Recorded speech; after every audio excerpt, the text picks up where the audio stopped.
Hello, everybody. How are we doing?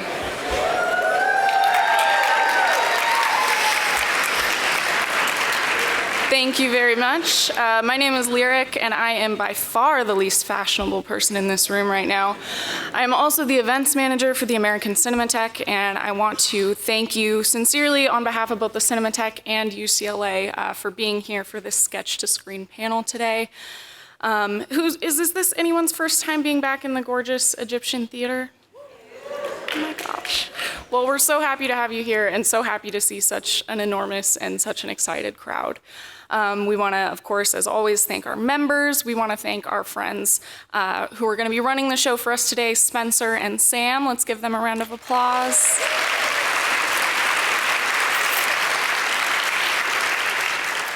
And I'll finish up because this panel is really not about me. It's about an incredible wealth of knowledge that you're about to have access to through these Academy Award nominated costume designers. But as always, please refrain from using your cell phones, refrain from talking to your neighbor, most importantly, enjoy. And now please give it up for the Dean Brian Kite of the UCLA School of Theater, Film, and Television. Thanks.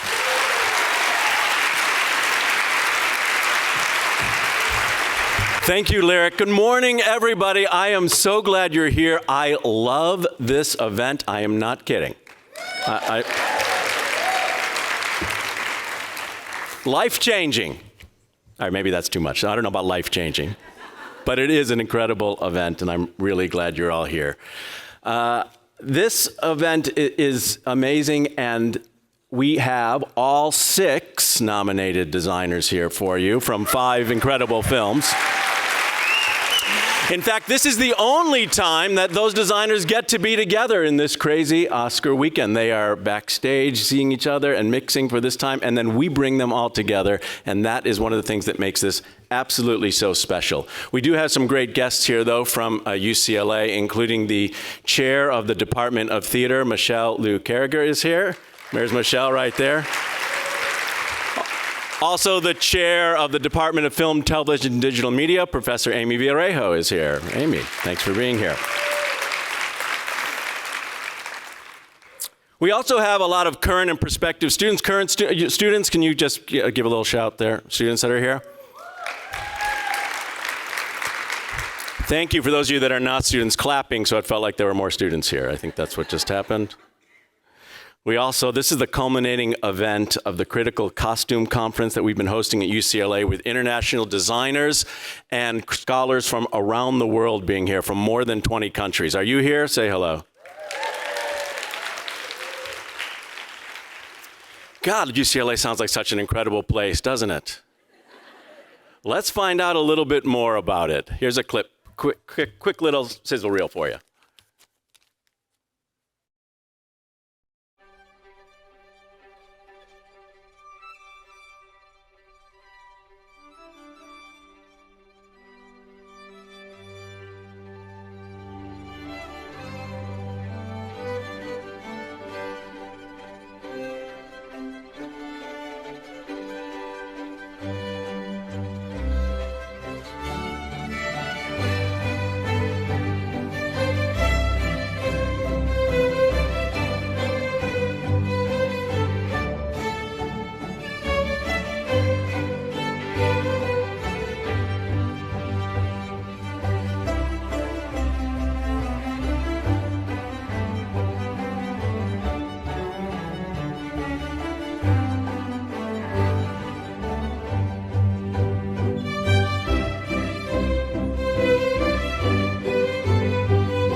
All right, number 1, public university. That is true, and I like saying it so close to USC.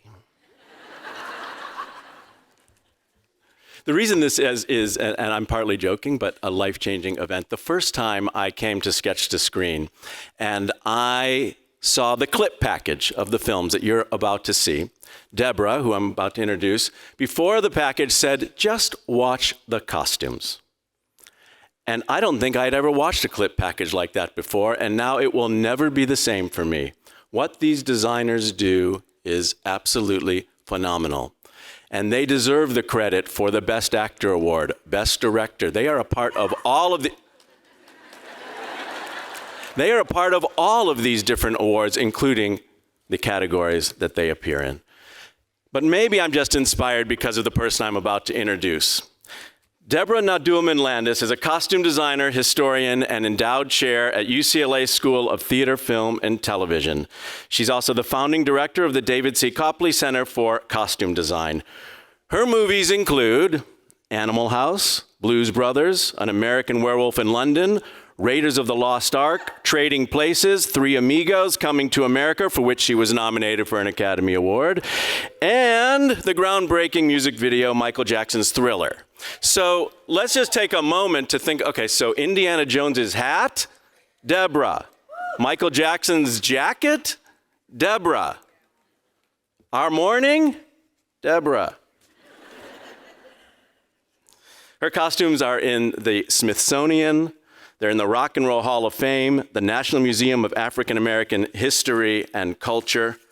She's the editor-in-chief of the upcoming 3-volume Bloomsbury Encyclopedia of Film and Television Costume Design.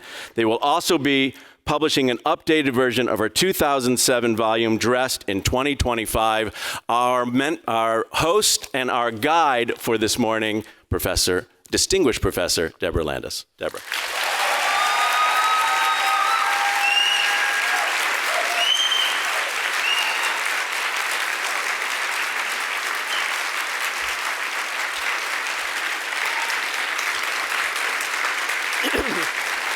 Thank you. Thank you. You know, it's really not about me. All right, so thank you so much, Brian, and I'm so proud that my colleagues are here. Is Chrissy Carvanides here? Where?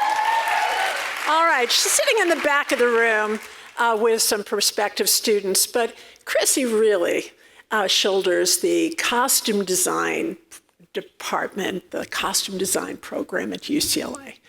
And the thing that I want everyone in the room to know is not only do we have one of the top 3 costume design programs in the United States, but we have nearly 100% placement on graduation. And I have to say, most of that is really down to Chrissy. So here is the housekeeping, and I'm going to move very quickly through this. We need to clear this theater on or around 11:30, on or around, because we can keep talking. We are mostly women. It will be very tempting to approach the designers for a discussion or to say hi, but please be respectful for their time. You know, most of them have commitments after the panel, and most of them will be running out. So when we ask you to clear the theater, make your way to the lobby. I have to thank Natasha Rubin. And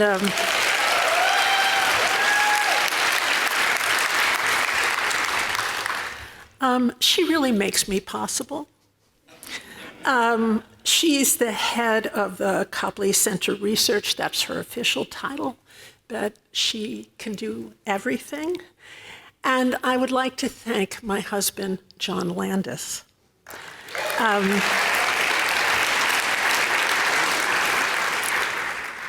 He has made peace with the fact long ago that costume design is the single most important aspect of life on Earth. John actually called my doctoral dissertation Mein Kampf. So that's kind of how it was. I'm just going to make a few comments about what I think we're doing today. Our discussion will be about the role of the costume designer. And I would like you to welcome from left to right Bella Baxter, Robert Oppenheimer, Molly Kyle Burkhart, Napoleon Bonaparte, and Barbie. There is a misunderstanding that costume design is about clothing. It's not. Costume design is about creating people that we care about, or care about enough to sit 2 or 3 hours in a movie, right? If we don't care about the people in the story, the movie's not good. We have failed as filmmakers. Because the story is always about people. And fashion has very little to do with that. So, for those people who are, for our general audience, worldwide audience, who are watching this streaming online, you're not going to be hearing Taylor Swift singing the soundtrack of our montage. And I want you to know it's not a technical issue, it's a legal one. Of course, for those of you in the audience, Taylor's backstage, and she will be here to sing it live. So let's watch the 2024 montage of the incredible contribution of our designers today. Hi, Ken. Hi, Barbie. Hi, Barbie. Hi, Barbie. Hi, Barbie. Hi, Barbie. Hi, Barbie.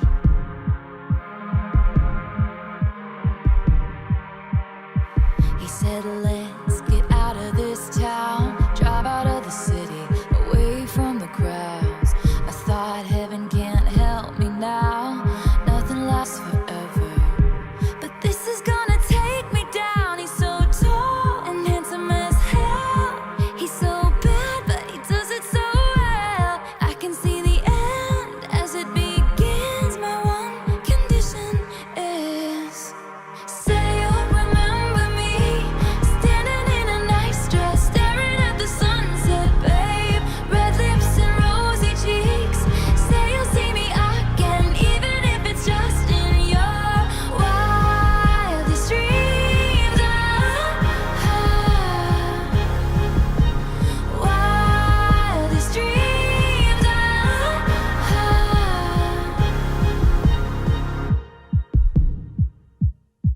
I said no one has to know what we do. His hands are in my hair, his clothes are in my room, and his voice is a familiar sound. Nothing lasts forever, but this is getting good now. He's so tall and handsome as hell. He's so bad, but he does it so well. And when we've had our very last kiss, my last request is, say you'll remember me, standing in a nice dress, staring at the sunset, babe. Red lips and rosy cheeks. Say you'll see me again, even if it's just in your wildest dreams. Wildest dreams. You'll see me in hindsight, tangled up with you all night, burning it down. Someday when you leave me, I bet these memories follow you around. You'll see me in hindsight, tangled up with you all night, burning it down. Someday when you leave me, I bet these memories follow you around. Say you remember me, standing in a nice dress, staring at the sunset, babe. Red lips and rosy cheeks. Say you'll see me again, even if it's just pretend. Say you'll remember me, standing in a nice dress, staring at the sunset, baby. Red lips and rosy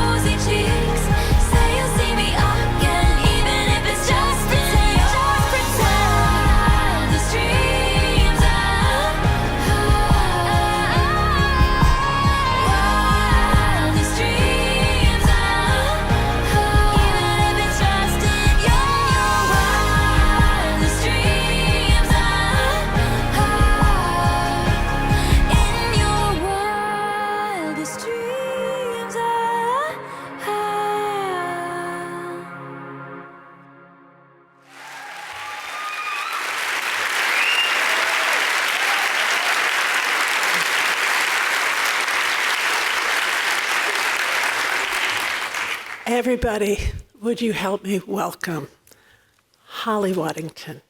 Come first. Sit all the way at the end. Ellen Mirajnik.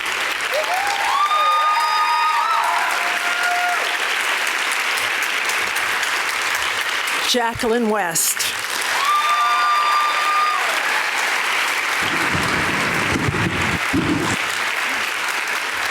Janty Yates and David Crossman.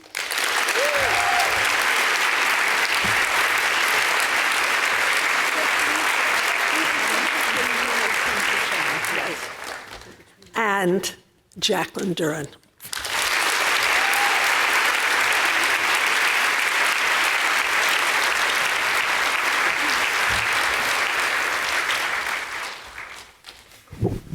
You okay? Yes. Hi. Is the mic on? Is the mic on? Good. You know, I've never sat in the middle. Hello, everyone. Hello, everyone. Is this the biggest reception you've ever had? Yeah? The most clapping you've ever had? Yes. Do you know that each and every thank one you. of you really richly deserves it?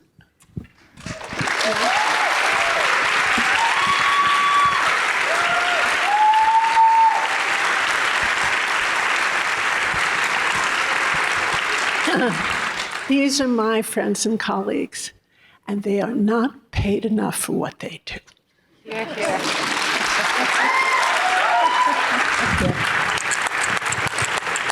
All right, so I did prepare a bit.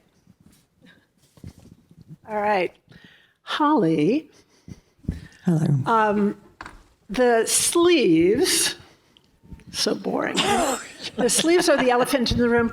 I don't really want to ask you about the sleeves. I want to ask you about all the sex in the movie. How many of you have seen Poor Things? So Poor Things has a lot of sex. What did that script read like? And what were your conversations with Yorgos Lanthimos about the sex? Hello, everyone. So what a question to start on. I mean, I had really embarrassing conversations with Yorgos about the sex in the film. I'm very English, and he's very, really Greek. And I just found it excruciating talking about it. Because often the conversations would be about the practicalities of the act of sex and how this would work physically with the clothes. And I found those conversations quite hard to do. It seems like it's even hard for you to talk about now. It is a bit, yeah. I mean, I'm a prude. Do we have any I'm English. Therapists? Is there a doctor in the house? But I really need to know. I just would like to know if you had, well, let's talk about Emma Stone then. We can keep talking about the sex, it's fine. Good. Good. I know that you might have had to have somebody on the set to kind of be like a sensitivity person. What are they called? We did. We had an intimacy coordinator. Right, intimacy coordinator. Yeah. And how did you prepare for that? What were the conversations that you had with Emma Stone? I mean, I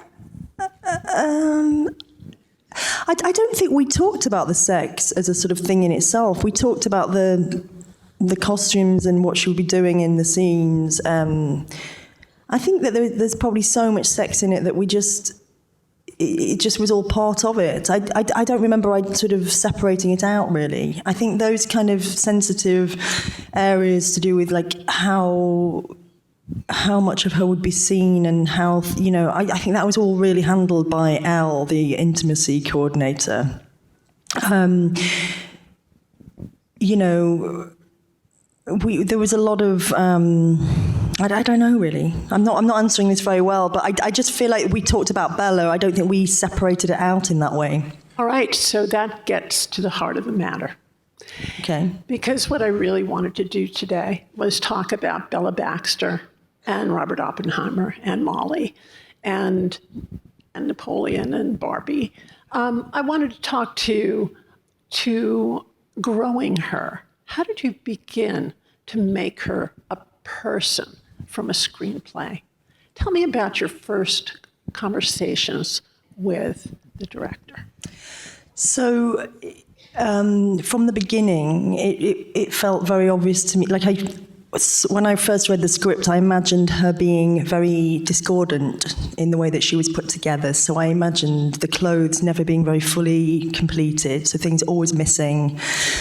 I know how to put the clothes together properly. Like we all, that's what we do. We know how, we have the corset, you have the underpinnings, you have the clothes. They're all dressed in a certain way. And I wanted to play with what would that look like if the person wearing them was not a fully functioning grown-up person who can do up there, who can keep the clothes on properly. So I was playing from the beginning with this idea of undress and states of undress, and the conversations mainly with Emma Stone and Yorgos would be about excuse me, how far we pushed and pulled that, for each scene.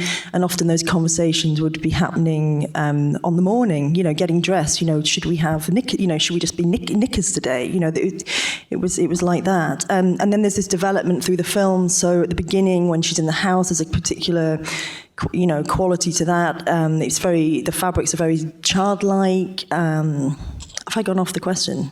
I'm just thinking, hi. No, I'm fine. Yeah, you're good. Yeah. So we started with these quite childlike fabrics that we might associate with very young children, things like quilting and seersucker and, comfortable childlike clothes. And then when she leaves home to go to Lisbon with Duncan Wedderburn, the clothes slightly change because she no longer has a housemaid, Mrs. Prim, to help her get dressed. So she needs to do it all herself. And so then I was thinking of what it's like when you're, when children, maybe children age 5, 6, 7, 8, that kind of age, get dressed in their parents' clothes. That's what I was thinking about. And there's this kind of discordant quality that you get. I looked at pictures of myself dressing up with my sister when we were about 7, and we've got these kind of oversized clothes on, and they're all wrong, but it looks quite good. So I was trying to get that quality. And there's a sort of development in the textures and the fabrics. The things become more sheer, a little bit more grown up, a bit more sexy, a bit more provocative. You can see her body more. And that continues, this kind of interplay between, how she's presented. Duncan, when they go to a restaurant, he makes sure she has a proper evening dress on. He's not going to go to a restaurant with a shambolic sort of ill put-on dress.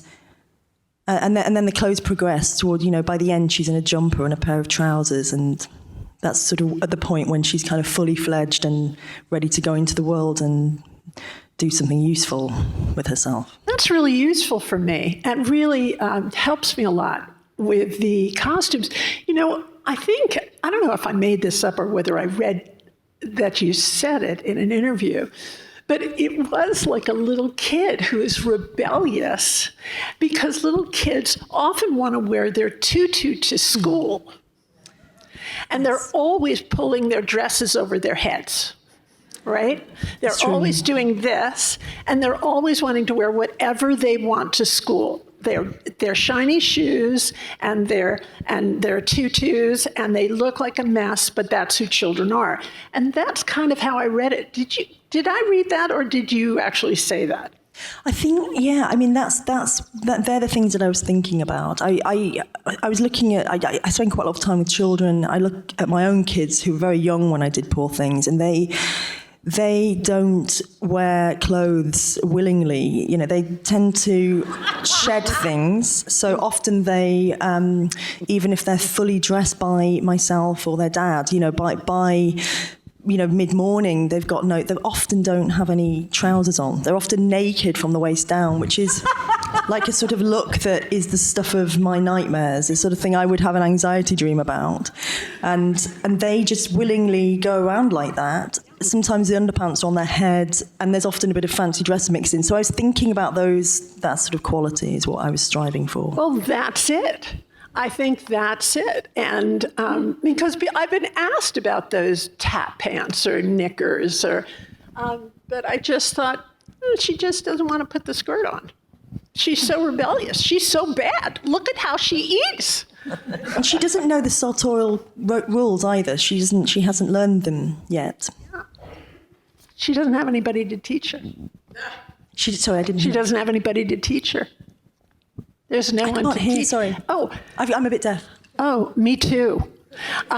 She doesn't have anybody to teach her. That's it. Sorry, I actually have got hearing loss. Sorry.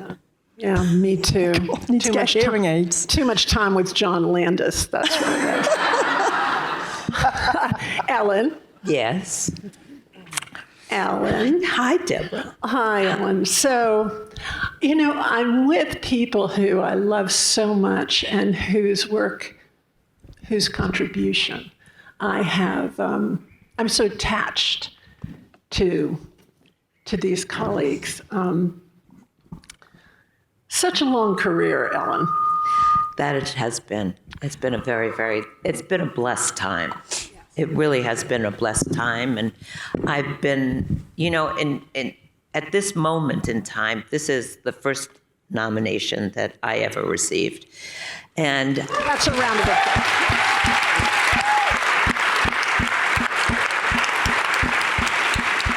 thank you so much.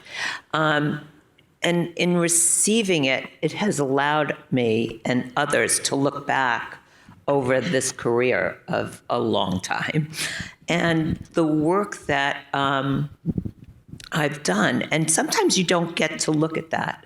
Sometimes you don't ponder upon your past or see what you contributed. And I really actually went, wow, I really did make a contribution.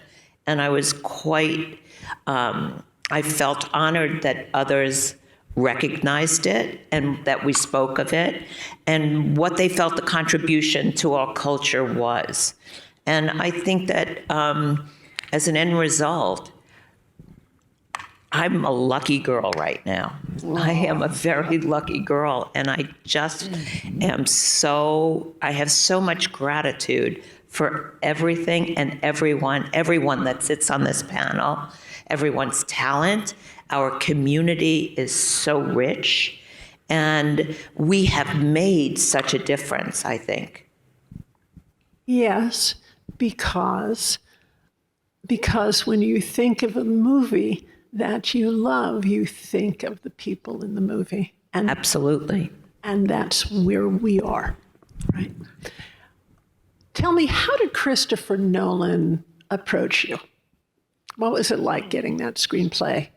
Well, when you meet first and foremost, you go and meet Christopher Nolan. You don't read the screenplay first. You have a meeting, and you see if you get along, or he gets along with you, or you get along with him, whichever. And then, if that goes well, and they ask you to do the film, which in this case it was, and then within a couple of days you read the material. In that first meeting, we do not talk about the material. I, of course, knew that it was Oppenheimer. I listened to American Prometheus a bit prior to the meeting, and I really felt, this is God's truth, I really felt whatever I knew of Chris Nolan is that he was channeling this man, and that this piece, Oppenheimer and Chris, not knowing him, I did not know him at all, but I felt as if they were one. And so it was fission fusion. He rips things apart. When he tells a story, he has to rip time apart. He has to rip everything apart and then put it back together. And I felt that it was so serendipitous that the two of them were in concert. Well, he was dead, but they would be in concert in telling this story. And so after reading the script was 187 pages when I read it the first time. That's a very long script. And so I think I read it about 3 or 4 times before actually we had a meeting about it, just to get the information that he had adapted into my head. The structure was different. It was told in the first person, and that was through Killian's or Robert Oppenheimer's eyes, which was a really interesting approach to storytelling. It went back and forth between black and white and color. It felt epic and intimate. And so, not knowing Chris Nolan, I really didn't know what our first meeting was going to be, but I really had to understand the information. I was going to say, were you very nervous? Well, I don't know if I was nervous, but I would say that this could be a make or breaker.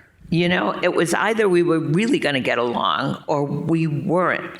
But what's brilliant about working with Chris Nolan is that you work with Chris Nolan and you work with Emma Thomas, who is Chris's producer and partner, and it is a wonderful yin-yang balance. So I like being participatory in that type of relationship and so on, and that's all you deal with.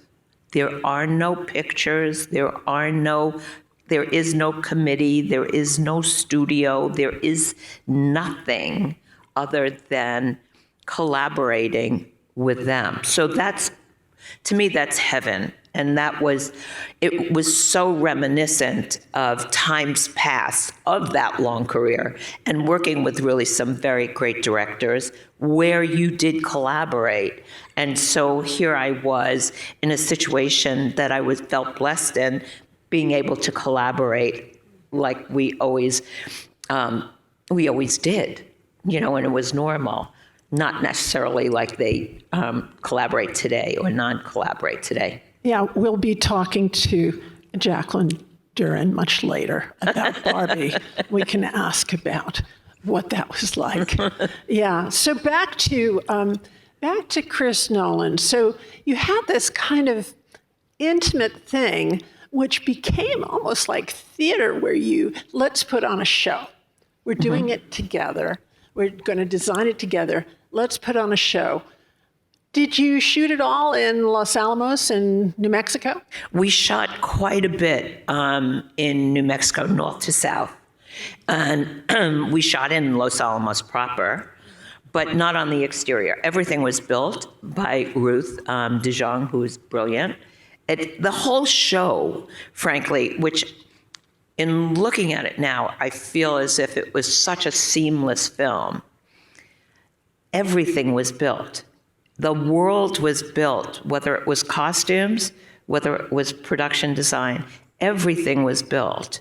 And it was the subtlety of building it all was necessary to be able to create that intimacy and be able, the one note that Chris Nolan had said, well, actually when I started the film, I thought, oh, maybe I could really do 100% serious period piece with Chris Nolan. That wasn't the case, because one of the first notes were, Ellen, I like things to be authentic and totally correct, but we know that the periods have to flow together in a very seamless way. And he said, absolutely. And maybe you can add a little bit of modernity to it. And then I said, well, it's not the exact period piece that I thought it was going to be. Ellen? Yes? You do not work in a museum. Exactly. Right. And he said, point blank, no documentary. This is not going to be a documentary. We are making a film, an adaptation of J. Robert Oppenheimer's life, and we're going to tell it with as much authenticity and point of view as we can. And I mean, David and Jant, you're sitting right behind me designing Napoleon. Will you just nod your head? It is interpretive. Just nod your head, yes. Yeah. David Crossman is an expert in military clothing and uniforms. But David, it is interpretive. Nod your head, yes. Yes. Good. Thank you. Thank you. You may stay. All right. So this is, costume design is interpretive because you know what? Even the colors of the uniforms sometimes have to shift a bit, right? Okay, we'll get to you in a minute. All right. So Ellen, Yes. You know a lot about menswear. Yes. You designed Wall Street, and Wall Yes. Street Never Sleeps, and you've designed a million other menswear movies, and Bridgerton. Mm-hmm. I just want to say, how did you go about creating Robert Oppenheimer's closet? It was actually quite wonderful in that Cillian Murphy was the actor, and he came in as a total clean, I call it like a clean vessel. He came in committed to being rooted in the truth of who this character was, but he was clean, and he wanted just to be filled up. And it was our job, obviously, to be able to create the character from the ground up. And what was clear about Oppenheimer was his proportion, his fragility, and what it meant in terms of the clothing and how the suits were going to fall on his body. There was an exaggeration in the shoulder, which appeared to be an exaggeration in the shoulder, pardon me, but it was really his fragility that caused that. There was a voluminousness in the trousers, but it was really his fragility that caused the size of that voluminousness. And so what we did, it was my first test, and what we did, I never spoke to Cillian before this. He came to Los Angeles 3 weeks after I began. Chris Nolan and I discussed it, but I never discussed Oppenheimer with Cillian, and he showed up. And we were told we were having a fitting right after Thanksgiving at 1 o'clock in the afternoon with Cillian, right after Monday. So we didn't prepare. So in that morning, we had to prepare.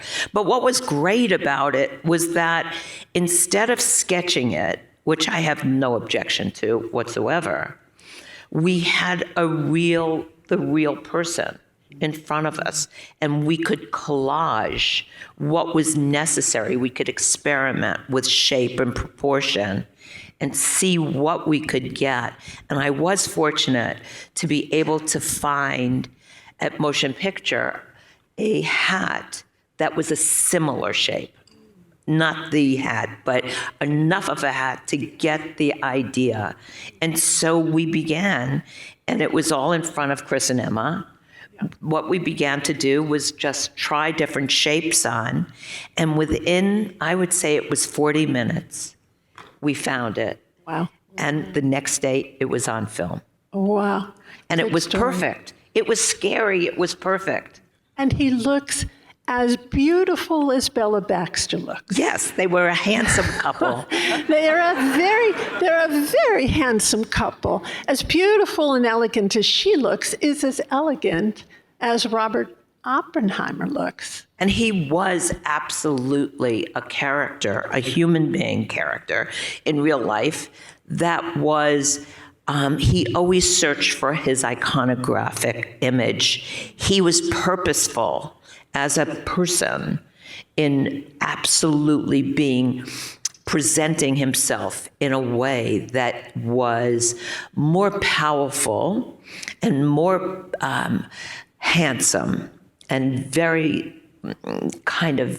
meticulous and lovable. He was a woman's man. He was a woman. He I was gonna attracted say. many women. A lady killer. A lady killer. Yeah. And it was crazy because everything was beautiful on the outside, and he lived with so much chaos on the inside.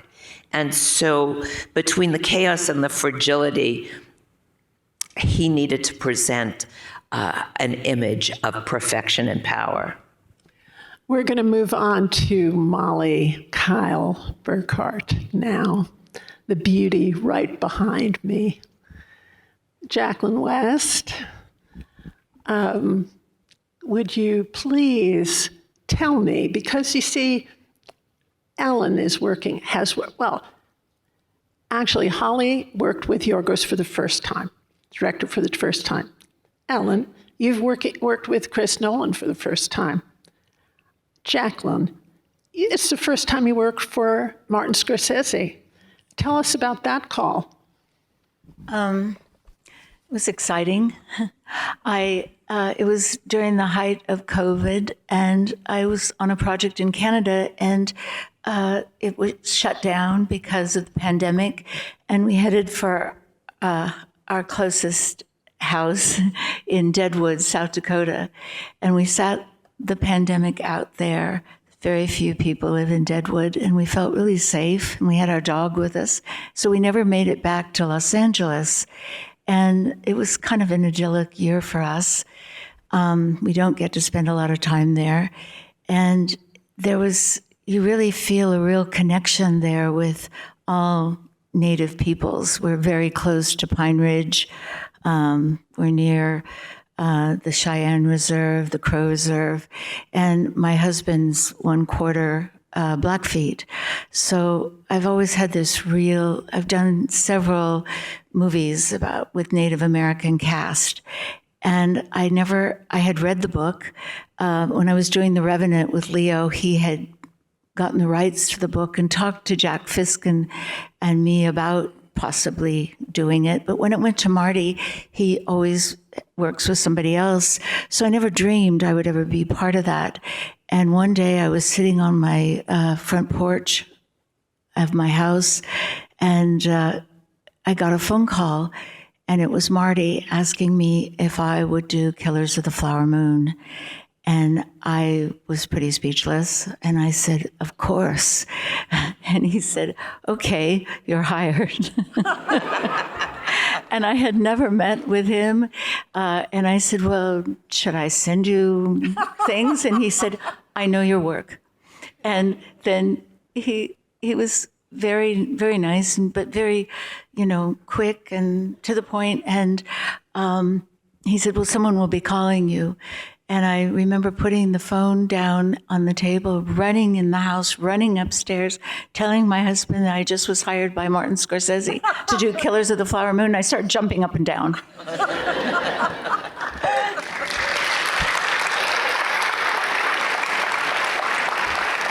That's very, very exciting. So you didn't say, oh, and Marty, before you get off the phone, how much time do I have? And could you please tell me how much money I have? You didn't say, oh, Marty, please, what's the lead? No. None of that. No. No. He said, where are you? And I said, I'm in Deadwood, South Dakota. And he said, I'm obsessed by Deadwood, South Dakota. He said, I can't believe you're in Deadwood. He said, well, Bill Hickok is buried there. And I said, he's buried right behind me, Mount Moriah. And he said, I can't believe it. That was it. And I never asked any of those questions. I never asked him how much you're going to pay me or how long I have to prep. Wait a minute. But Jacqueline, you did not design the movie for free. No, I didn't. Oh, good. Thank you. Yeah, well paid. I get concerned about that because we would probably work for free, and we must not work for free. We must not work for free. Not even for Marty. Not even for Marty, not even for Chris Nolan, not even for Ridley, right? All right, so then you read the book, you read the screenplay. How many times do you read a screenplay? I read it like 3 or 4. How many times did you read the screenplay? Quite a few. Quite a few? How many times did you read Barbie? A lot. How many times did you read Napoleon? Endlessly. So you got to read that 7 times. 7 times. That's what Edith Head said. You got to read seven it times. 7 times before you start. Are there any pictures in these screenplays? Any pictures in the screenplays? No. There were pictures. Yes, there were pictures in the Barbie screenplay. Okay. Okay, I'm glad your mic wasn't on. All right. Yeah, but we're very interested in that when we get there. All right. Never heard. How do you create Molly Kyle Burkhart? How do you create her? Fortunately, the Osage were very, very wealthy. At the time of our movie, they were the richest per capita people in the world. And they could afford to do home movies, go to studio photographers, take photographs, have photographs taken of themselves and developed at different events they were at. And so there was a lot of research, a lot of pictures of Molly Kyle, but most of them, they were pictures that were posed in photographic studios. Usually you can see of the 4 sisters when they're all sitting together. There's many family photos of the 4 sisters, some with the mother, Lizzie Q, Tantu Cardinal's character, but there's many, many photographs of them, and she's always the most traditional of the sisters. So I started from there because in my research, you could see that at that time, the Osage were kind of on the brink of modernity, and there was, they were able to afford travel and shopping in Paris, shopping in London, having bespoke shoes and suits and dresses made. They even bought couture, but she really stayed very traditional. She really clung to her roots as an Osage woman. And could you tell us how it is working? How did Marty, Chris Scorsese, work differently than Denis Villeneuve, for whom you designed both Dunes? Was Marty different? Well, the different thing about Marty is he's probably the consummate film historian of Hollywood, and he really knows his stuff. He knows clothes. He's Italian. It's in his bloodstream, and he really looks at every single thing and thinks about it, and very character driven. But on this particular, the difference was we were really documenting. We're not supposed to say documentary, but he really wanted us to stay grounded in reality and in the past. And for him, it was all about the research. I mean, I also relied a lot on old movies. My husband found a movie he wanted me to watch called The Winning of Barbara Worth, which turns out is one of Marty's favorite films from that period that he actually restored. And you can stretch the research, the accurate research a little bit and make it, filmatic for Marty. With Denis, you're creating the future, so there's no research pictures or anything, and they rely on your creativity.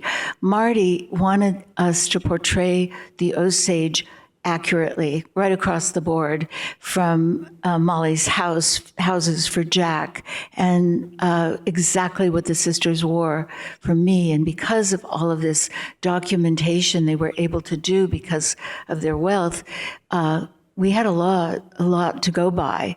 And Marty, it was important for Marty that we make it authentic. For me, during Killers of the Flower Moon, I could really smell the dust. I thought the movie was so beautifully made. Thank you very much. I want you to tell everybody about Pendleton, but I'm going to turn to Janty now. Hi, Janty, in your pink suit. Hello. Nobody online can see that suit. Poor them. So, you've collaborated with Ridley Scott so many times. How many times? A couple. No. Well, the first film we did together was Gladiator. So that was in 1999. Okay. And have you designed every film since then? No.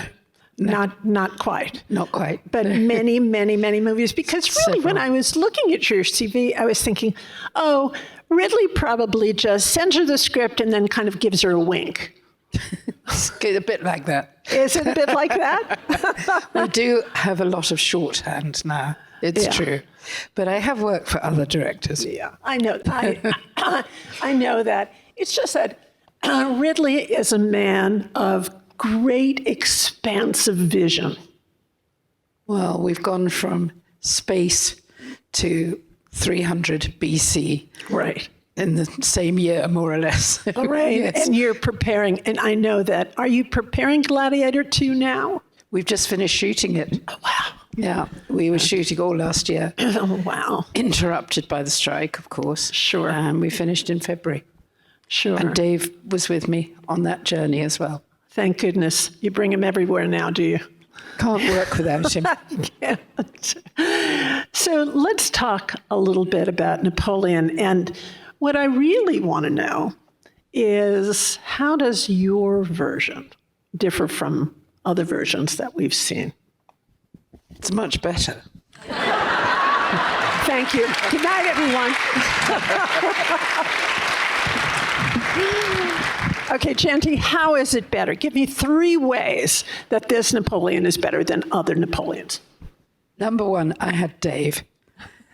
And Dave Crossman is the most assiduous, extraordinary costume designer in the world. He was doing every single uniform, getting every single piece of embroidery done, and casting was late.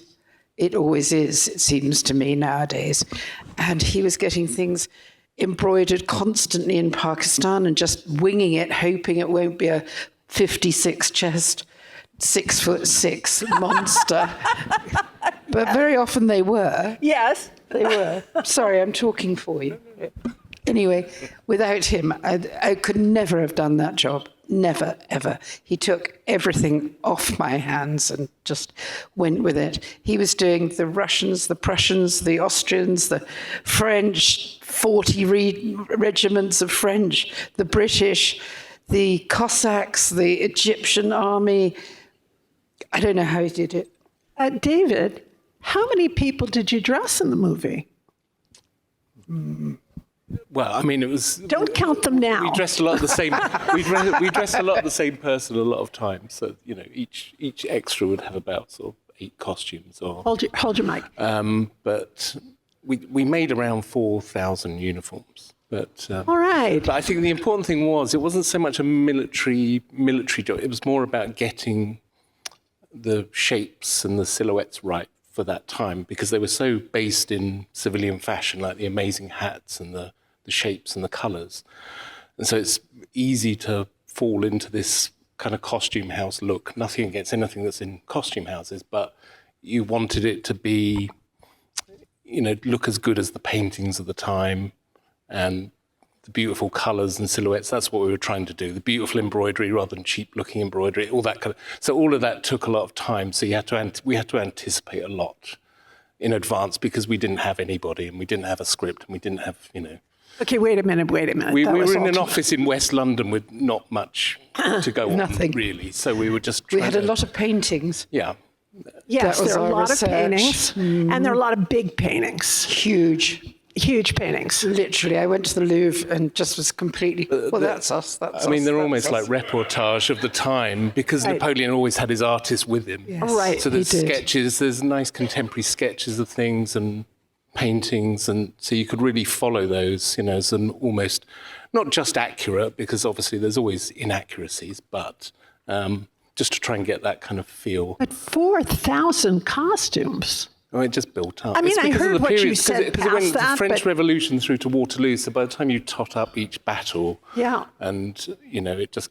So where did you make that movie, and then where did you manufacture all those uniforms? Well, we started with our tailor in Brentford, and we got hold of original pieces, coats. We had revolutionary coats from 1793. We had. Where do you access those coats? There's a guy called Mark Wallace, he's a friend of ours, he has a costume collection, so he's got lots of original pieces. Okay. And you can just go and look at them. Hold your mic up, please. You can just go and look at them and you can study them and you can photograph them. So we did the same with the hats. So the first thing was we were sending off hats to have samples made and things like that. Okay. And so that was our kind of basis. And then you could make things to be replicated, but starting from a good place rather than something made in 1976 for, And where did you manufacture? Most of it was in Poland, some was in London, so it was a big mixture. And the embroidery was all Pakistan, and So it was all gold bullion. It was all gold bullion. You didn't do what Jim Atchison did on restoration. No, No, and with have the lace. puff paint. no, but we did that on Topsy Turvy. Oh, you have puff paint. With What do you- Jacqueline, we did all of that because that was the way, because it was so you couldn't afford it, back then in 1997. But so Jim Atchison actually did the great thing at the time, doing the puff print. But now with time, we had to machine embroider some things because we were just out of time, and there was a new script literally about 3 weeks before filming. Every week there was a new script. So, I mean, it was just, I'm so sorry. I'm so sorry. We're sorry. Aren't we sorry? We're so sorry. We're so sorry. Sorry. We're used to it. Okay. We're sorry. Aren't you sorry? So sorry. Thank you. Okay. Yeah. But it's ahead, one of Dave. those films where you need that team, and then you suddenly appreciate how long you've known and worked with everybody because you're under so much pressure. And we were with very good people, weren't we? We had very good cutters, very good makers, wonderful buyers.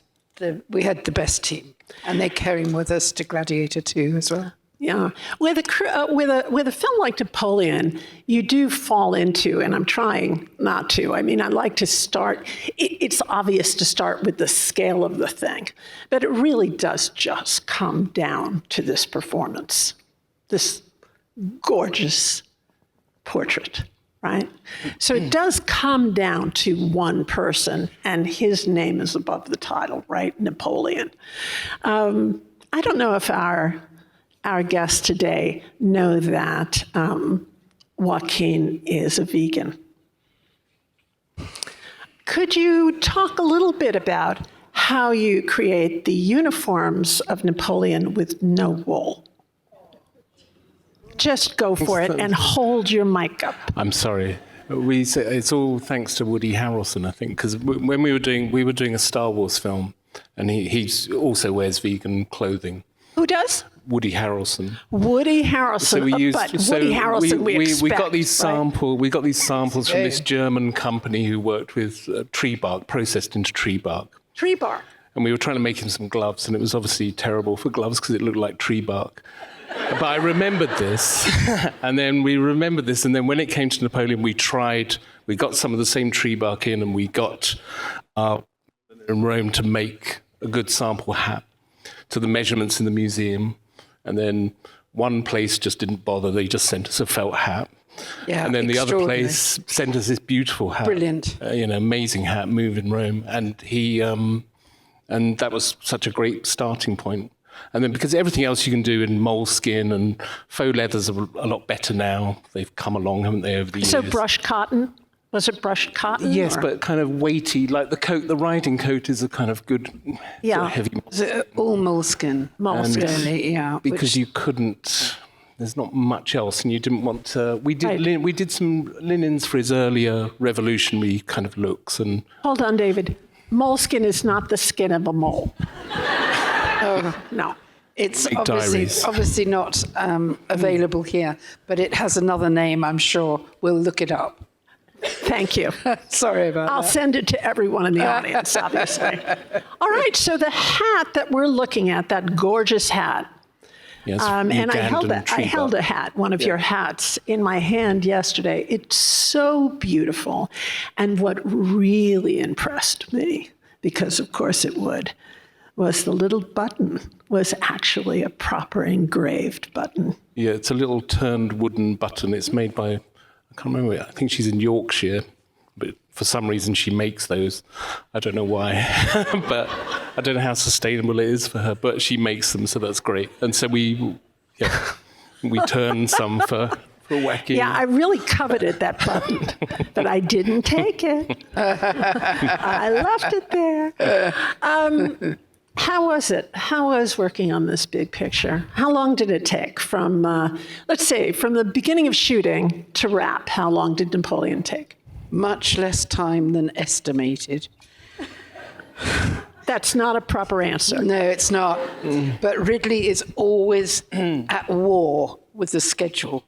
He is always, I got in with 2 weeks to spare, and he's proud of it. He's so proud of it, which kills us and kills the art department hugely because he's always wanting to get onto the next set, which isn't ready for 2 weeks. So they have to work night, day, weekends. So we shot it nearly all in England, which was quite interesting. That was down to Arthur Max turning all these wonderful country houses into, beautiful French properties.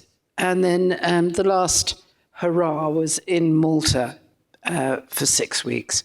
So I think probably it was something like... About 14 weeks. Something that, yes, probably 14 weeks. That's pretty short. Yeah. Oh, very short. Really horrific. fast. Well, he shoots with 8 cameras. What? Sometimes 10. What? How do you do it? Well, it's quite easy, actually. I was quite panicked at first on Gladiator because I was having to put somebody with each camera, to keep an eye. Sure. Now I don't care.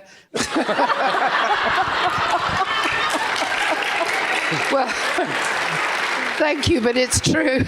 Because you can't, what can you do? Stop, I need to change that senator over there. And, 5 hours later, you get to the senator. It's not worth it. And he also does 2 takes, possibly 3 if the actor wants to go again. Wow. I know. It's awful. Oh, wow. All right. And how, again, scale, what size crew did you have in the costume department? What size crew? I think probably about 150 altogether with drivers. On the biggest days, yeah, it went up. Because we were shooting, for example, the battles. I mean, David will tell you, but we were shooting in the south of England.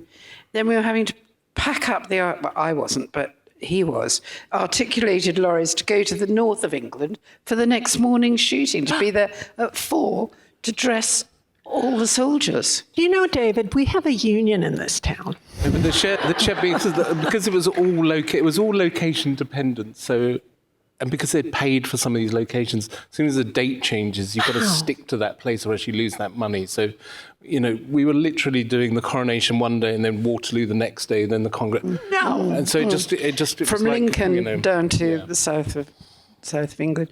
We have no union. We have no union. I'm really sorry. Listen, if you ever want me to come and organize, I would love that. Holly, yes. Jackie, yes. Deborah could come and organize our union. yes, We'd love that. Sure. Okay. My dear. Is Are my you- mic working? I think you have to turn it on. No, Dave said it's on. I don't know. Speak to everybody. Okay. No. You have to be Madonna. You have to. What, I have to announce have it loudly? close. All right. No, it's too... Yeah, it's there you go. There you too go. loud in my ear behind me. All right. Okay, whatever. We'll go. So,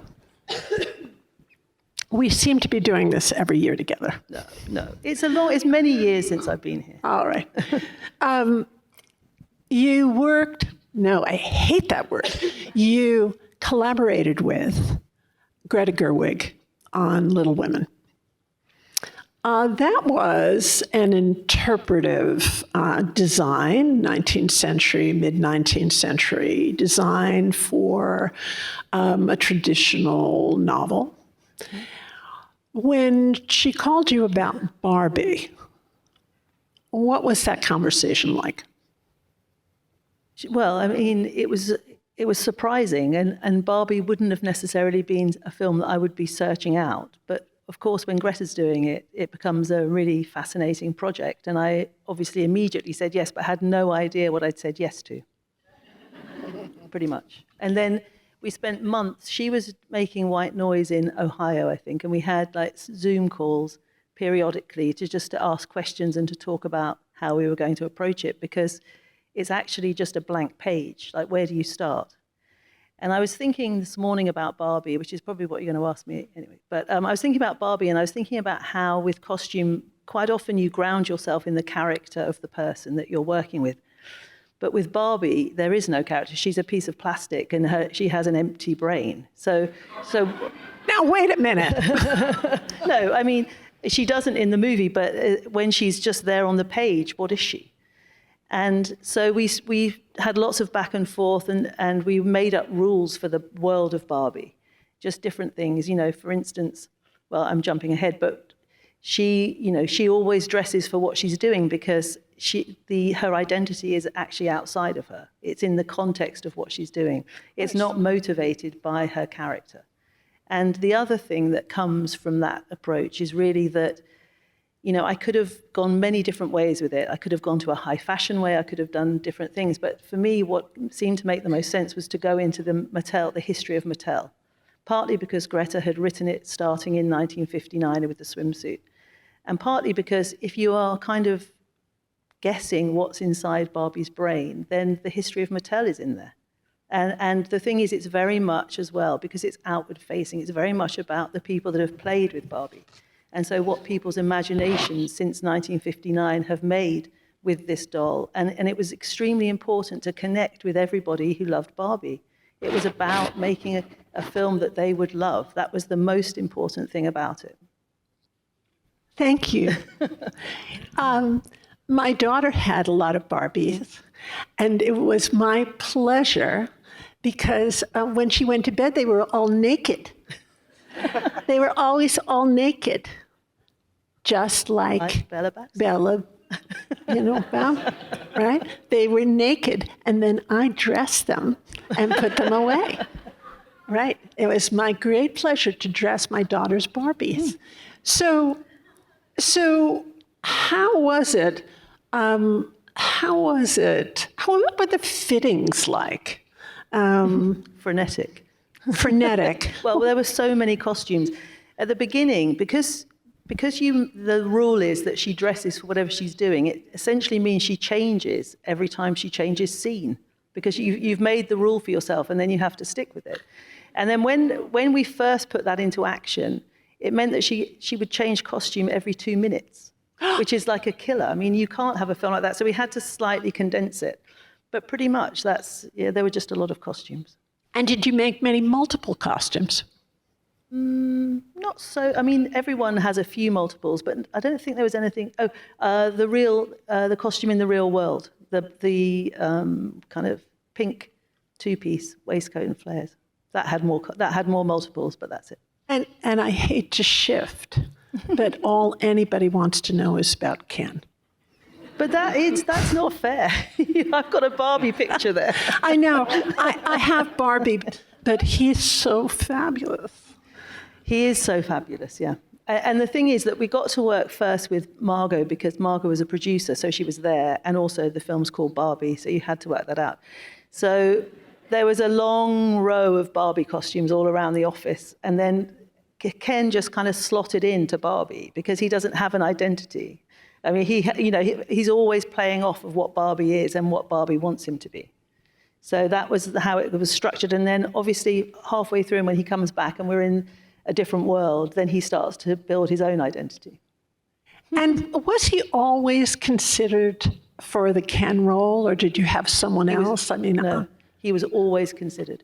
It was written into the script. It was called Barbie Margot and I don't know, Ryan Gold. I can't remember how she wrote it, but it was they were the two. They were written into the script. It was always going to be Ryan. Always going to be Ryan. And it's down to Ryan that we only had 11 weeks prep, which is a shocker because it was very, very short. Yeah. Wow. So Vivian, who's in the audience, nearly had a heart attack. And how long was your shoot? I don't know. I think it was 16 weeks, something like that, a regular kind of length. And tell me about how you work with visual effects. And then I know I shouldn't mention hair and makeup to this panel, but can you please just how did you work with visual effects on Barbie? And then how was it working with hair and makeup to create that? The visual effects really didn't figure much in our work. I mean, there was a lot of, everything was really in camera. And so we had the fantastic transitions where they go from boat to spaceship. That was the most fantastic construction. They stayed static in the middle of the thing, and Sarah made these kind of, I can't think of the word, like almost like the trundling around, like a ring that rotated, that someone wound up in like a kind of 1930s effect. It was just great. So it didn't really affect me too much in visual effects, but hair and makeup was critical. And Ivana Primorac is just amazing. And the way that we built Barbie together, like we matched costumes and hair because we were moving through time. So starting in 59, we were trying to reference different moments in the history of Barbie and fashion and Mattel and whatever.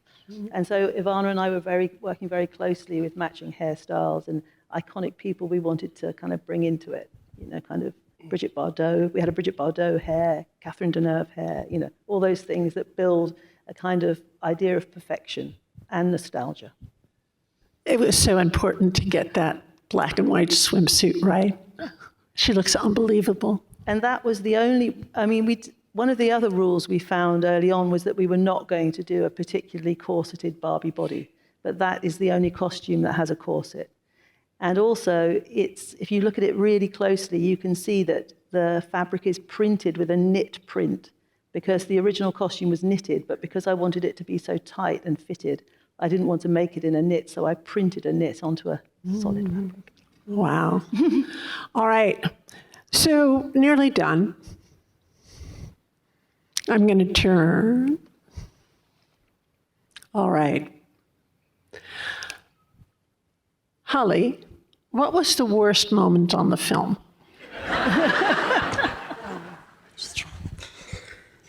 There were a few, actually. I think the worst moment on the film for me was when there's a scene when she's throwing raspberries at Max in the house, and her sleeve came off because she was throwing her arms like this, and it was just a horrible feeling being brought to the set, there wasn't a second blouse, and it was just awful having to sort of hold everything up by all of us trying to stitch it back on. And it was because the physical language that she was using for her character, that Emma Stone had created, was sort of like dance, really. So after that point, we had to make everything like ballet costumes with gussets under the sleeves and reinforcements. So it meant, that moment of like walking to the set and being called on the walkie-talkie was horrendous. Yeah. Thank you for that. Is there a second worst moment? There were a few similar things like that, but Keep going. That was probably the worst one. Yeah, I'd love to know all of them. Yeah. It was usually to do with physicality, and it's all happened in the first few days of the shoot, and I hadn't realised how those Victorian jacket shapes are just not designed for flailing your arms around and doing big movements, and so everything just Yeah, it's those high armholes. Tight from, very tight from here. Oh, the other thing that was hard work was that everybody had COVID all the time. So, and we had, in the way we made the film in Hungary, and everyone is brought to work on a minibus. Like they do these minibuses go all the way through Budapest, picking everyone up. And if anyone had been sitting near a person with COVID, they couldn't come to work for 10 days. So the crowd was hard work because we were just fitting people on the day, for the extras. It was a bit of a nightmare, to be honest. Thank you for sharing. Ellen, what was the worst moment? The worst moment was prior to shooting when they asked if we could do the film for a certain amount of money, and it was impossible. And that was the worst moment. The shooting was I have to say, very pleasurable. It was it was structured, it was good. Sometimes it happens. And it was like, I've never seen that before, Yeah. but it was it's quite exhilarating. I mean, he just shoots at a speed that is impossible to keep up with unless you are really in good shape and you're shooting at high altitudes. I mean, it's quite the workout.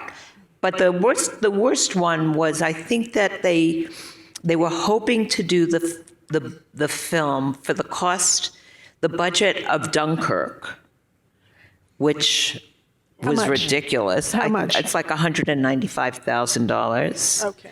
And we couldn't really do the film for less than $250,000. Million. Oh, yes, I'm so sorry. I'm talking in the wrong currency. Yeah. So sorry. Million. It was the costume budget. They wanted it to be 1.95. Sorry.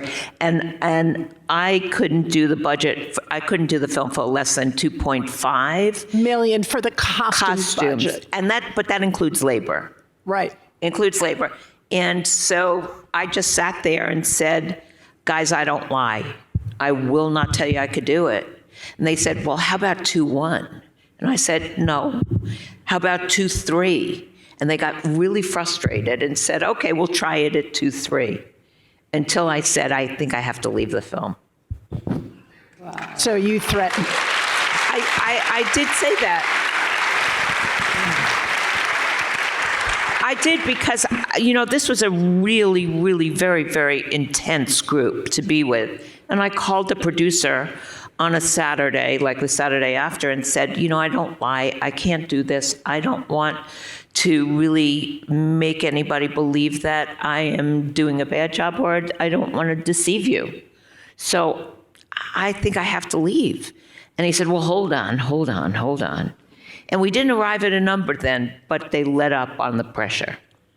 And for the general audience, I know this figure sounds very, very big, but I'm sure most of you have seen Game of Thrones, and you should know that even then on Game of Thrones, which really Michelle Clapton designed and looked extraordinary, but the costume budget for each of those episodes of Game of Thrones were well over $1 million then. Jacqueline, what was your worst moment on Killers of the Flower Moon? As I said, this was a dream project for me, and all the boxes got ticked as perfect, and I really enjoyed every minute of it. But I had my 16-year-old border collie with us, and he died on that picture, and that was my worst moment. I'm sorry. I'm going to give you a hug.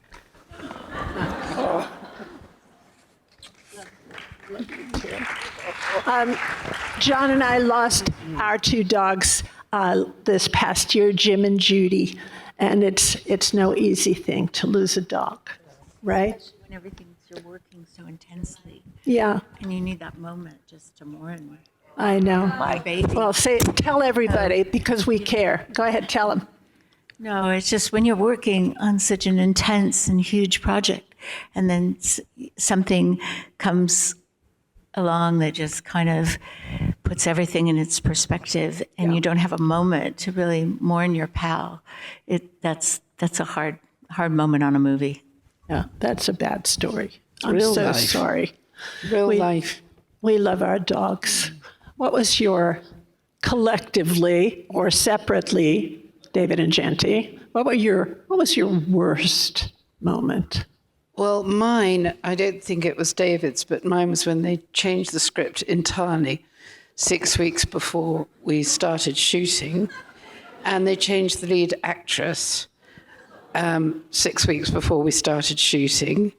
Jodie Comer was going to be doing it, and she went and did a play, which she was very well lauded for. And we had Vanessa, who did an amazing job. And luckily, our poor cutter, she's very similar in height, so the shoes fit, the hats fit, but the body was much, much slimmer.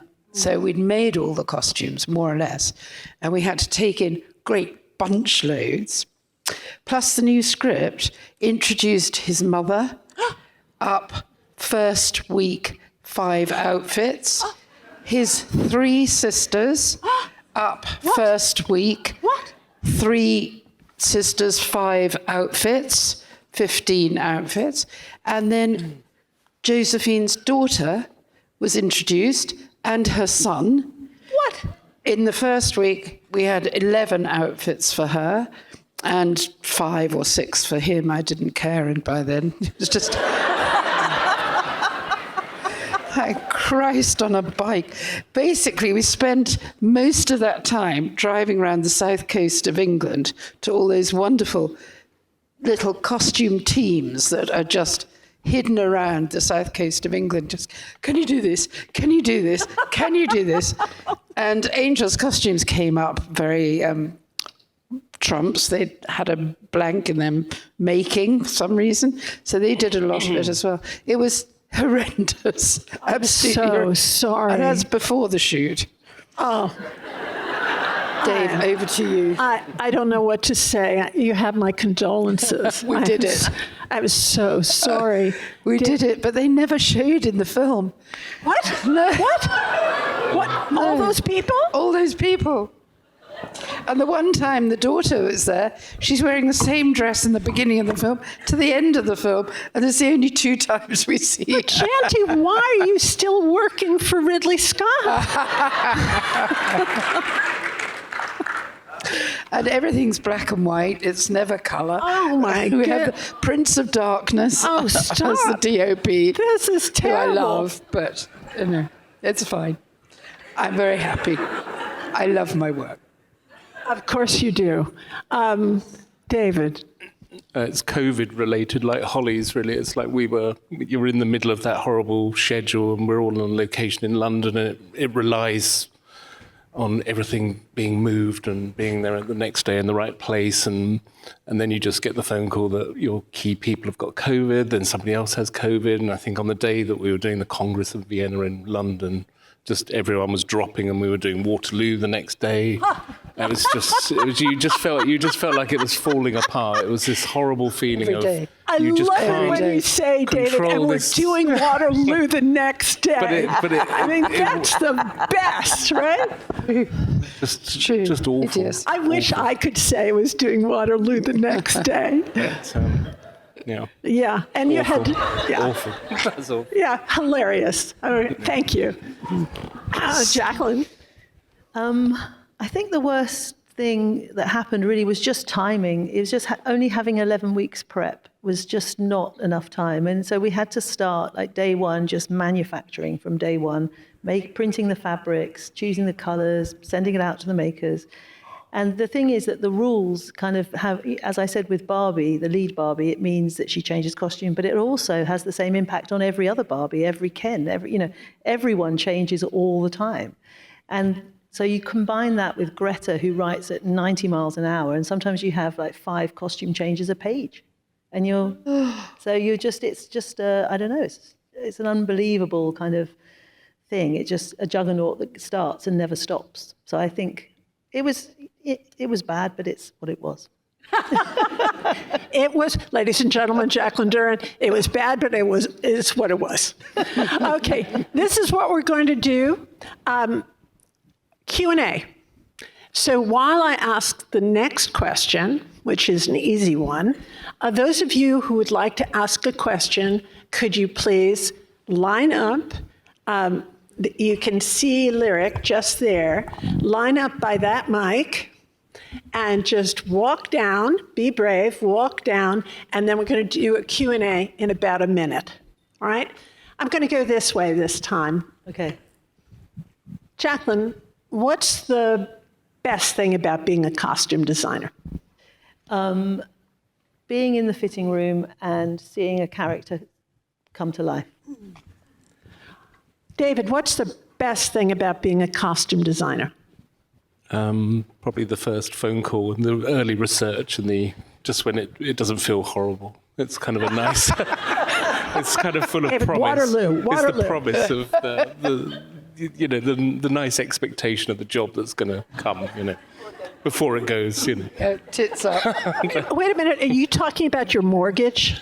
So about most films go kind of, not all of them, but a lot of them do go down as you go along, don't they? It's, you know, you have these high hopes and then... You high hopes and then you're disappointed? Sometimes, yes. Sometimes. No, David, you misunderstood the question. I said, what's the best thing about What's the best thing? The beginning, the promise, the promise. initial. Oh, yeah, God, okay. I'd love to do that. Okay. You know, that the inspiration, feeling. the promise. Thank you, David. Janty, is there a best thing?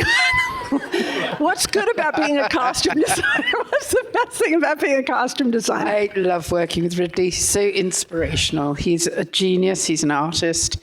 He was 7 years at college, and he draws every storyboard, paints it, everything. So he always knows where those 10 cameras are going to be. And he's so well prepared for everything. That's the and best. It's always, as David says, it's always the excitement of the new project. Because we could be in space, or we could be 300 years BC. It's a fabulous living. It's wonderful. Wonderful. All right, thank you. I know you're the luckiest woman in the world. What's the best thing about being a costume designer? For me, it's the time travel. I've always loved history and been obsessed by it, really. And every movie, when you work with really good directors, you walk on a set and you feel transported to another period. And for me, it's magic. Thank you. Ellen. Well, I agree with Jackie and Jackie because I think that watching an actor dissolve into the character is just, it brings tears to my eyes every single time. And that's magical. But I love being transported to many different places and exploring, going on a journey that I never thought that I'd ever be on. It's magic. It's a magical world that we always work in. Somebody once said that we're in the transportation business. Oh, that's a good thing. Yes.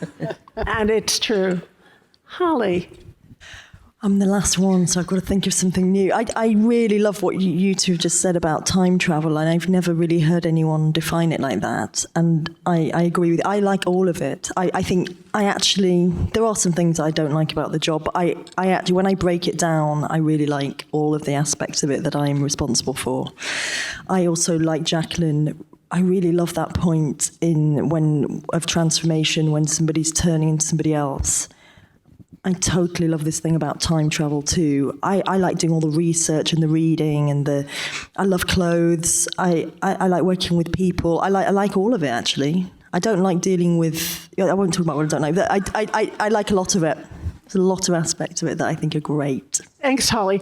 Actually, Mark Bridges, in response to that question, and it really resonated with me, he said, it's everything I love in one job. And that's really how true. Yeah, that's really how I feel. Yeah. Please come up, identify yourself. Keep in mind, we have about 15 minutes before we say goodbye, right? Be brief. Be brief. Be brief. Be brief and be loud. Okay, so my name is Brenda Cooper, and my question is for Ellen. Hi, Brenda. Hello, darling. Back in 1991, you did Mobsters, which was, and I was a lowly crew member back then, and that was a period piece. So my question is, how has the actual physical manufacture of period costumes, because it wasn't dissimilar to this in the fact that it was period, how has the manufacturing process changed in 30 years? In terms of making these clothes and the places to make them that have closed down and all the changes that have happened. How is the process today compared to 30 years ago? Thank you. Thank you. We're not in a better place. The manufacturing and the amount of reliable and talented tailors are far less than they were 30 years ago. Unfortunately, not too many new people have come into our business. but you have to search high and low. I mean, my experience now has kind of broadened to the world and finding resources throughout the world to manufacture.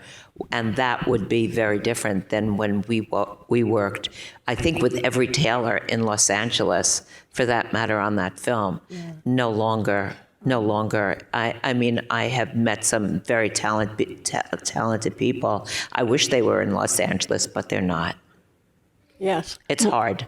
It's very hard. We really need more tailors.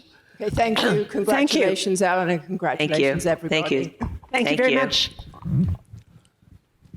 Hello, my name's Julie, and I have a question for the whole panel or anyone who'd like to answer, and that is, what is a film that you think is essential to a costume designer's education? Aha. So what's essential to a costume designer's education? One word, starting with Holly. No, what's a film? What film? Film to watch that is What essential? film to watch? Like something inspiring or something. Casablanca. Okay, what film to watch? I mean, there's many, but the piano, I would start there. All right, that's great. Go ahead. My favorite film is Auntie Mame. All right, no, wait. We can make this game even harder. What was it? The piano. The piano. Janet Patterson. Yeah. The costume designer. Auntie Mame. Ori Kelly. Last year at Marienbad. Who was the costume designer? Somebody find out who the costume designer was of last year at Marienbad right now. What's the film? Lawrence of Arabia. Phyllis Dalton. Phyllis. Yes. Yes. David Crossman. Anything by Powell and Pressburger. I can't hear you. Anything by Powell and Pressburger.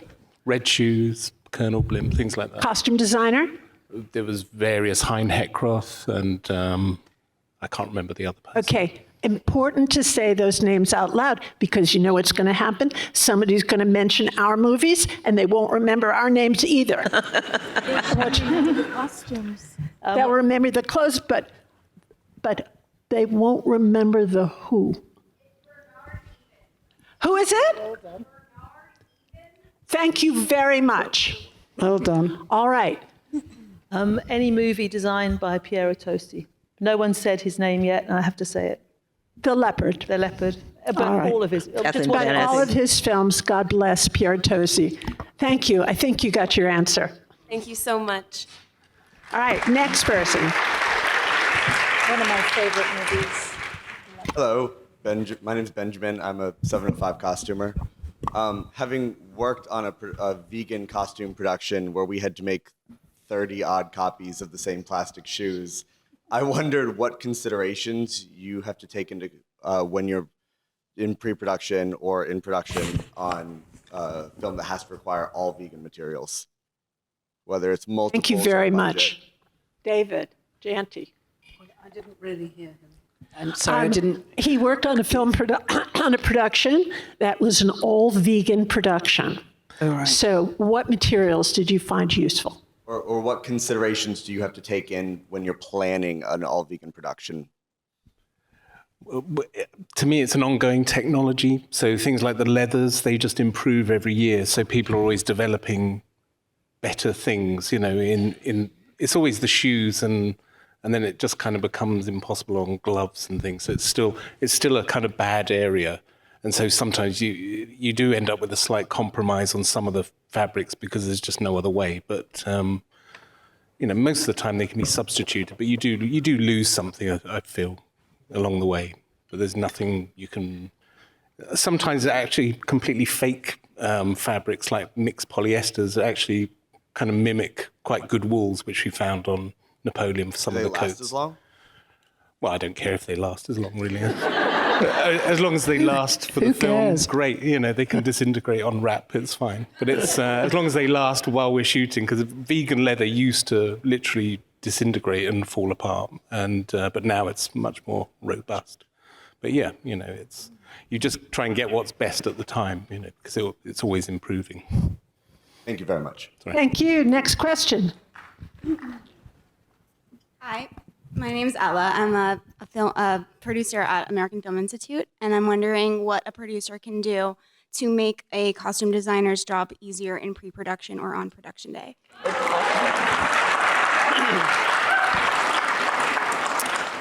I'm afraid I did not hear you.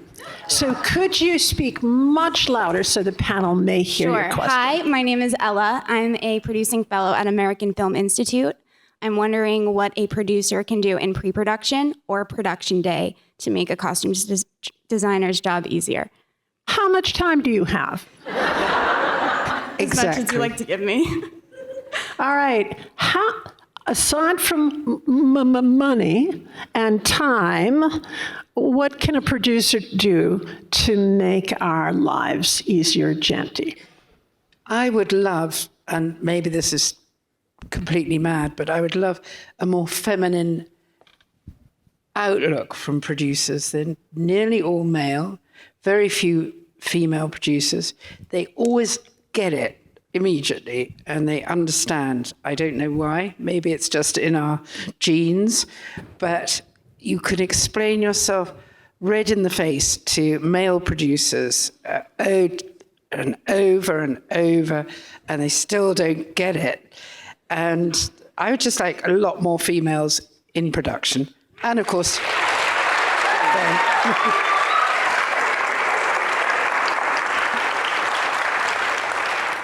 and time and money. Time and money. Ellen, do you remember Jim Tyson's story? Oh, that's a great story. It's a great story. When the producer came and looked at, I think it was on For the Boys, and a new producer came on, and he took them through the trailer, and it was a trailer filled with uniforms, actually. And the producer said to him, "Why do you need all of these uniforms? This is like way too much." And he said, "I don't need the uniforms. I need lawn furniture." And that's the truth. You have to learn what we need. I mean, you have to put the work in to absolutely understand all aspects holistically of what our job entails. And I think if that understanding is actual, then our job becomes a little bit easier. Thank you. And thank you for remembering that story. Lawn furniture. Hey, how's it going? My name is Bobby. I'm just an actor, but I've always been curious about this. Obviously, color is a huge part of your job.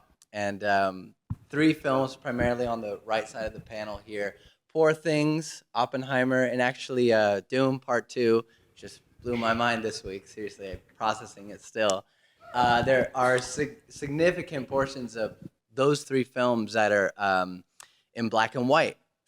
Dune, I think, is infrared or something crazy like that. But I was just curious how, if you know that a sequence is going to be in black and white, how does that affect your relationship to using color in your designs? All right, so I think maybe Jackie, you respond. And gosh, so many of you have worked in black and white on these films. Jackie, why don't you take it? Well, for me, the problem is not going to black and white from color, but it's interpreting color from a period when everything you're looking at is in black and white and coming up with the color palette in color when you've only looked at black and white photographs, like from the 20s. As far as what you said about Dune, that was a nightmare because it was, all of Gedi Prime was shot in, and was to be shot in infrared. And I had never dealt with that before, and made the whole arena, all the picadors, all of the, Harkonnen world, created it all. And we went to shoot it, and there were big blotches of white everywhere. Yeah. And we had to stop and wait 2 weeks while I remade everything that had white on it, because certain fabrics in infrared, they're black. Of course, everything was made in black leather, black pleather, black everything. We used everything. And certain blacks will shoot as white. And I didn't know that. So we had to test every single thing and remake almost every costume had to be remade or had to have a piece replaced on it. Thank you very much. Oh, Dave, did you want to respond? All right. Thank you very much. We have time for 2 more questions, if we're quick. 2 more questions only. Hi, my name is Sarah. I'm a historical costume maker. Your collective eye for detail is incredible. Holly, I got to see some of your work in person. I could have spent hours looking at the sleeves. When I go home this weekend and watch all of your films collectively again, what things should I look for, Easter eggs or favorite details that you have, like beautifully crafted wooden buttons? What should be on my list? Good question. Can you answer with 1 word? No. Details. Oh. A spoiler. Such a Sorry. Why don't you let maybe? Yes. I think you should look at the beach scene at the beginning of Barbie. That's one of my favorite sections. David. I just don't know. I just think I just don't know. Sorry. You have to watch the whole film. I would say the coronation from my point of view. Okay. I think just study all the details. It's all in the details. I just love the way Molly wears her robe. That robe is always perfect. She just look at her, she's just like a saint. There is a thing about the robes that in different situations, Osage women wore their robes folded differently. So you might pick up on that. Ellen. I don't know the answer, but maybe I would look at the transitions between color and black and white. That's a good one. Holly. Really sure what the question is. I think, is it my favourite or something to look out for that you might not have seen? I think you should look out for Mark Ruffalo's bottom-padded long johns. They're quite funny. Okay. Will do. Thank you. No, don't move. Okay. What? He's got some buttock-enhancing long johns that you only see him in them once. So I'm not going to say where. Okay, fine. I will be looking out for that. So you haven't noticed them, have you? Thank you very much for that question. Yes, last question. Hello, my name is Real, and I am just getting my start in the film industry. So I'm just wondering if you can talk to yourself from like when you got started, what advice would you give to yourself, like starting out as a costume designer? Oh. But we're all so tired now. All right. To be honest, I didn't start off as a costume designer. I started off as an assistant for no money, and it just grew from there. Yes, it can be a laddered profession. So I won't talk about myself, but I started in stock at NBC, right? So it is somewhat of a laddered profession. You can start here, and it's really best to have a look and to start there because then you learn it all. David, what would you say? Yeah, I'd say the same thing. I started at Berman's when I left school, and it's just loads of hard work, and you just keep going and going. You just do. If somebody asks you to do something, you do it. You know, nothing's kind of below. You know, don't feel entitled about it. Just do whatever is needed, I think, and then it will just keep coming, I think. Jacqueline. I agree. I also started working in a costume house. That's how I first learned about costume. But I also think watch everything. Just watch bad films, watch good films. I think you can learn as much from bad films as you can from good films. For sure. For sure. Jacqueline. What I tell everybody who works for me who's just starting is to read. I've gotten all of my best research from reading. And I think just read. Keep educating yourself, and no one can stop you. Yeah, literacy. I would say absolutely learn everything you possibly could learn from the bottom to the top. Watch all films and learn to listen. and That's really good pay advice. attention to listening to someone else. And Holly. I mean, everybody said everything, but I think it's about being curious in the world and being just, seeing everything, films and books and things that they're just everything. And be a culture patient. vulture. Huh? And be patient. Be patient. It is a cumulative, isn't it? It's a very cumulative craft that we do, and I think lots of things feed into what we do. People watching, it's a good one as well. Thank you, Holly. Thank you, Ellen. Thank you, Jacqueline. Thank you so much. Thank you, Janty. Thank you, David. Thank you, Jacqueline. Thank you.